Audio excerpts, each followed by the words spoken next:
வணக்கம் ஃப்ரெண்ட்ஸ், இன்றைக்கி நாம் ஜிலேபி பிடிக்கிறதுக்காக மாவு ரெடி பண்ண போகிறோம். அதை பற்றி தான் பார்க்க போகிறோம். வீடியோ ஸ்கிப் பண்ணாத பாருங்கள். அப்போ தான் வந்து நிறைய இன்ஃபர்மேஷன் சொல்லியிருப்பேன், சின்ன சின்ன டிப்ஸ் அண்ட் ட்ரிக்ஸ் எல்லாம் சொல்லியிருக்கேன். பாருங்கள், தேவையான பொருள் இதுதான். இது வந்து கடலக்கொட்டை, எங்கள் ஊரில் கடலக்கொட்டைன்னு சொல்லுவோம். வேர்க்கடலை, நிலக்கடலை, மல்லாட்டை, மணிலான்னு சொல்லிட்டு இதுக்கு நிறைய நேம் இருக்குது. கொஞ்சோண்டு கடலக்கொட்டை எடுத்துக்கலாம். கொஞ்சம் தேங்காய் எண்ணெய் இல்லை கடலை எண்ணெய் ஏதாச்சும், கொஞ்சம் கோதுமை மாவு, கொஞ்சம் அரிசி தவிடு, நைஸ் தவிடு. இதை வச்சு தான் நாங்கள் பண்ண போகிறோம். எப்படி பண்ணலாம்னு பார்க்கலாம் வாங்க.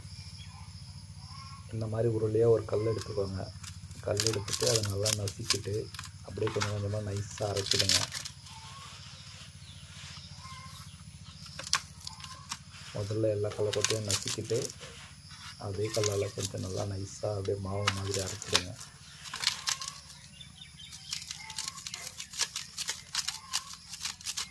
கொஞ்சம் டைம் ஆகும், பரவாயில்ல. ரொம்ப டைம்லாம் ஆகாது, ஒரு 5 நிமிஷம் ஆகும். நமக்கு தேவை இது நைஸாகணும், அவ்வளோதான். நீங்கள் அரைக்கும் போது அதில் இருக்கக்கூடிய எண்ணெய்லாம் வந்து அப்படியே அந்த கல்லுலெல்லாம் ஒட்டும், நம்ம கையிலெல்லாம் ஒட்டும்.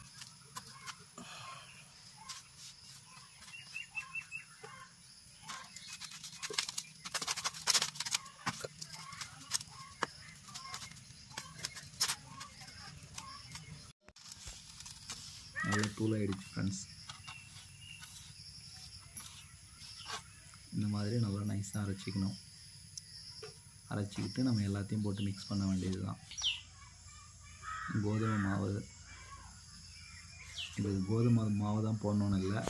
மைதா, சத்து மாவு, கோதுமை மாவு எது இருந்தாலும் பரவாயில்ல. கூட வந்து அரிசி தவிடு வந்து நைஸ் தவிடு கொஞ்சம் போட்டுக்கோங்க. நைஸ் தவிடு போட்டிங்க அப்படின்னா மீனுக்கு நல்ல ஒரு வாசம் வர்றதுனால சீக்கிரமாக மீன் கடிக்கும். போட்டு எல்லாத்தையும் மிக்ஸ் பண்ணிவிட்டு கொஞ்சமாக எண்ணெய் போட்டுக்கணும்.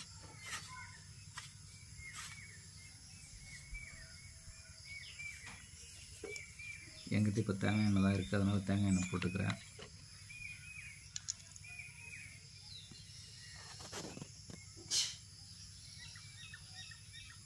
கொஞ்சம் எண்ணெய் போட்டால் போதும், ரொம்பலாம் ஊற்ற தேவையில்லை. ஒரு அரை ஸ்பூனோட கம்மியாக இருந்தாலும் போதும். போட்டுட்டு அந்த எண்ணெயை நல்லா மிக்ஸ் பண்ணிக்கணும். மிக்ஸ் பண்ணிவிட்டு லாஸ்ட்டாக வந்து கொஞ்சம் சாதம் போட்டுக்கலாம், சோறு. இதை வந்து நான் மறந்துட்டேன், இப்போ தான் ஞாபகம் வந்தது. இதை போட்டிங்க அப்படின்னா தான் வந்து இது ஒரு சரியான பதத்துக்கு வரும். இதை போட்டு நல்லா அதிகமாக சோறு போட்டுறாதீங்க. அதிகமாக சோறு போட்டிங்கன்னா அப்படியே ரொம்ப லூஸாக போயிடும். எப்படி லூஸாக போனால் ரொம்ப இலகி போயிடும். இலகி போயிடுச்சு அப்படின்னா நமக்கு வந்து போக்குறதுக்கும் மாட்டப்படாது, முள்ளில் சரியாக நிற்காது. மீன் உடனே எடுத்துகிட்டு போயிடும். அதனால் வந்து ரொம்ப டைட்டாக தான் இதை வந்து நல்லா பிசைஞ்சிக்கணும். நான் எப்படி பிசைகிறேன்னு பாருங்கள். அதே மாதிரி நல்லா டைட்டாக பிசைஞ்சிக்கோங்க.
மாவு ரெடி ஆகிடுச்சு ஃப்ரெண்ட்ஸ். பாருங்கள், இந்த பதத்துக்கு நம்ம உருட்டிக்கணும். இந்த மாதிரி நம்ம புட்டு எடுத்து சின்ன உருண்டையாக உருட்டணும் அப்படின்னா நல்லா நமக்கு நைஸாக வந்து ஒரு கோந்து மாதிரி இருக்கணும்.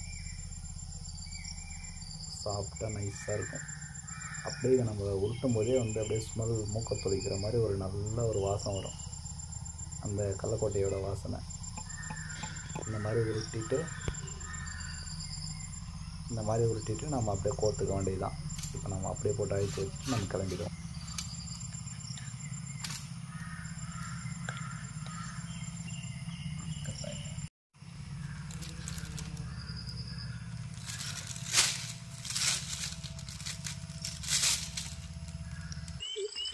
இதுக்கப்புறமா ஒரு புதர் பகுதியாக தான் இருக்குது. இதை தாண்டி தான் போகணும். இதுதான் நம்ம எப்போவுமே மீன் பிடிக்க வர இடம்.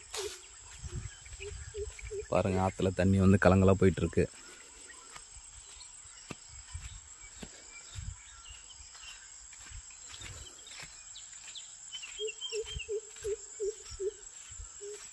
இந்த வழியில் ஆள் நடமாட்டம் அதிகமாக இல்லாத போயிட்டதுனால ஃபுல்லாக முள் செடியாக படர்ந்துருச்சு.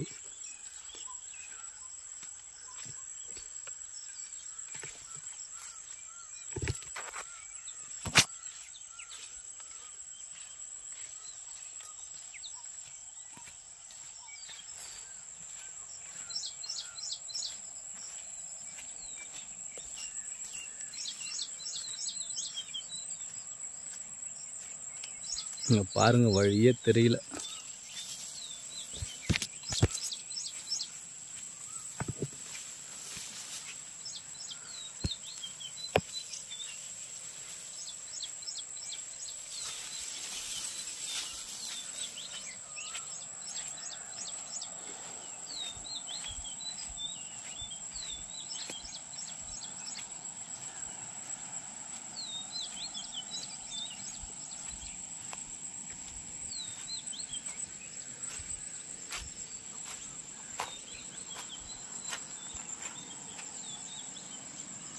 பாருங்கள் ஃப்ரெண்ட்ஸ், இதுதான் நம்ம லொக்கேஷன். இங்கே தான் மீன் பிடிக்க போகிறோம்.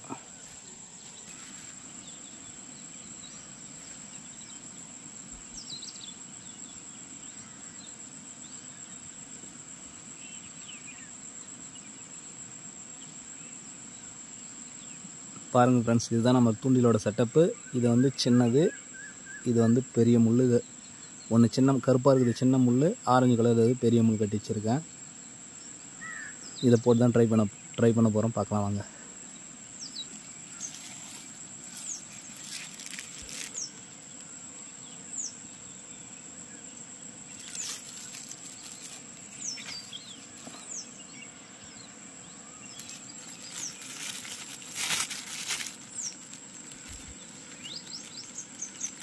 பாருங்கள் ஃப்ரெண்ட்ஸ், நம்ம தயார் பண்ண பெயிட்லேருந்து கொஞ்சம் புட்டு இந்த மாதிரி எடுத்துக்கலாம். கொஞ்சம் இந்த மாதிரி புட்டு எடுத்துட்டு இதை வந்து உருண்டையாக பண்ணி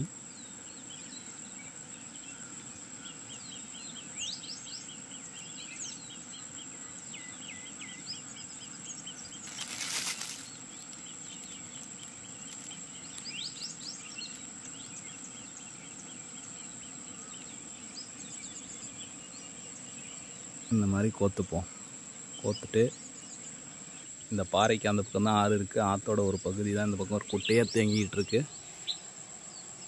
இந்த இடத்துல தான் நம்ம மீன் பிடிக்க போகிறோம். ஃப்ரெண்ட்ஸ், நம்ம ரெடி பண்ண பெயிட்டை வந்து மீன் நல்லா சூப்பராக சாப்பிடுது. நான் சின்ன மீனாக பெரிய மீனான்னு தெரில, மாட்டில் இந்த முறை மாட்டிக்கும்னு நினைக்கிறேன். போட்டிருக்கேன் பாருங்கள். இந்த பாருங்கள், போட்ட உடனே அடிக்குது பாருங்கள். அப்படியே போட்ட உடனே வெடுக்குன்னு இருக்குது. அவ்வளோதான், சாப்பிட்ருக்கோம். பாருங்கள், கொக்கி காலியாக வருது பாருங்கள்.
அவசரமாக ஒரு வேலை இருக்கிறதுனால நம்ம வீட்டுக்கு போகிறோம் ஃப்ரெண்ட்ஸ். இது நிறைய ஜிலேபி மாட்டோம். இப்போ டைம் இல்லை, நம்ம இன்னொரு நாளைக்கு பிடிக்கலாம். இப்போதைக்கு இந்த மாவு டெஸ்ட் பண்ணுறதுக்காக வந்தேன். 3 ஜிலேபி பிடிச்சிட்டேன். அடுத்த வீடியோவில் பார்க்கலாம்.